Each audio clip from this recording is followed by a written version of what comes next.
Mbah Amin Rais ini bisa memberikan pengaruh buruk terhadap Ketua Umum Partai Nasdem Pak Surya Paloh, yang mestinya ia meminta maaf kepada seluruh rakyat di Republik ini atas ditetapkannya Johnny G. Plate sebagai tersangka kasus dugaan korupsi proyek pengadaan BTS. Ini justru malah melakukan perlawanan.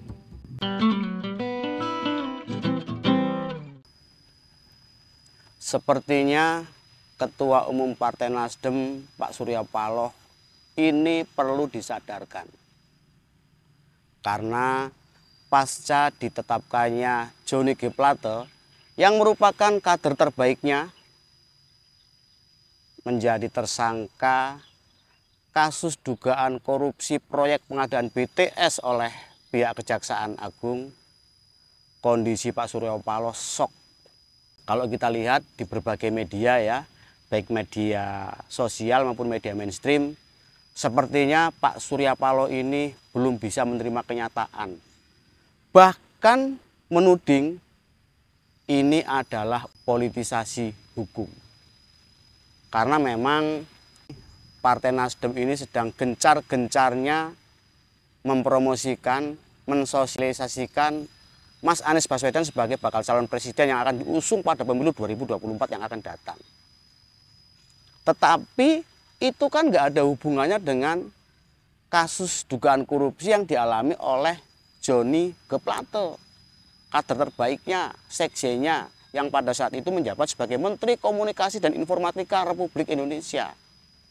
Mestinya orang-orang dekat, orang-orang baik di sekeliling Pak Surya Paloh ini bisa memberikan edukasi, bisa memberikan masukan yang positif.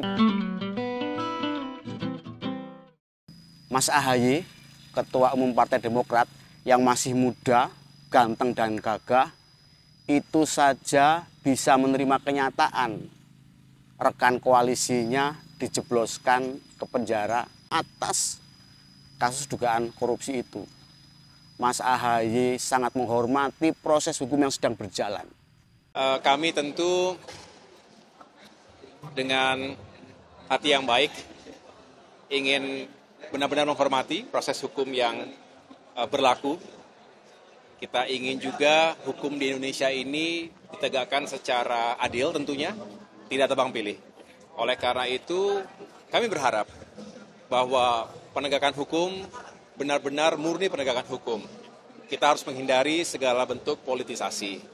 Oleh karena itu kita tentu dengan praduga tak bersalah, kita ingin juga mengetahui sebetulnya seperti apa yang terjadi sebenarnya. Namun demikian sekali lagi ini adalah sebuah proses yang harus kita hormati bersama. Mestinya Pak Surya Paloh itu dijauhkan dari yang namanya Mbah Amin Rais. Seperti yang kita lihat bahwa Mbah Amin Rais meminta kepada Pak Surya Paloh untuk melakukan perlawanan atas ditetapkannya Johnny G. Plate sebagai tersangka atas kasus dugaan korupsi oleh pihak kejaksaan itu. Bung Surya Paloh, please fight back. Jadi Bung Surya Paloh silahkan ya pukul balik, jangan hanya diam saja.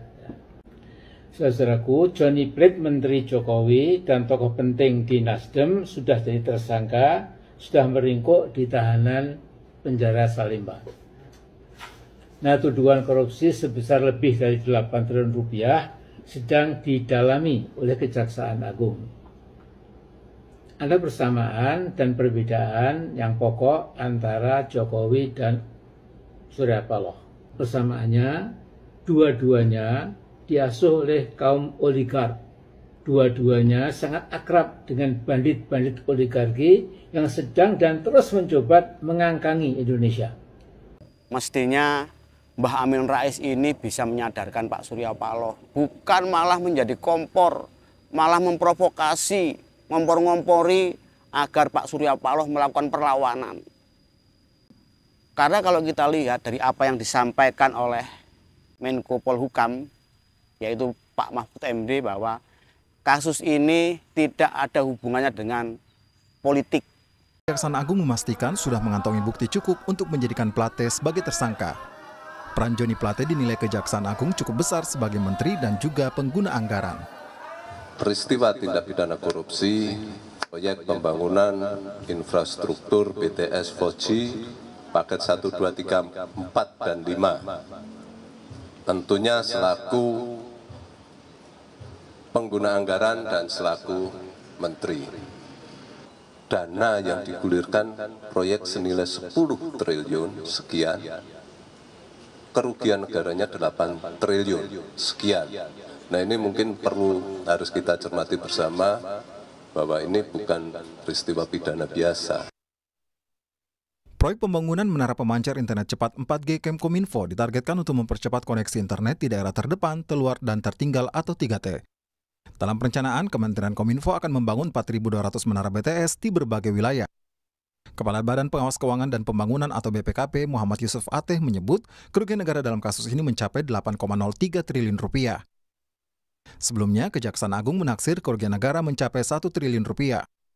Adapun kerugian negara sebesar lebih dari 8 triliun rupiah dari pengadaan BTS 4G bakti Kementerian Kominfo berasal dari biaya kegiatan penyusunan kajian pendukung. Ditemukan pula indikasi dugaan penggelembungan harga atau markup serta pembayaran BTS yang ternyata belum terbangun. Selain Menkominfo Joni G. Plate, Kejaksaan Agung juga telah menetapkan 5 tersangka lainnya. Tersangka Irwan Hermawan selaku Komisaris PT Solitage Media Sinergi. Irwan diduga bermufakat bersama Direktur Utama Bakti Kominfo sehingga jadi pemenang proyek. Sebelumnya, ada Anang Ahmad Latif, Direktur Utama Bakti Kominfo yang telah ditetapkan sebagai tersangka dalam rekayasa lelang proyek Menara BTS.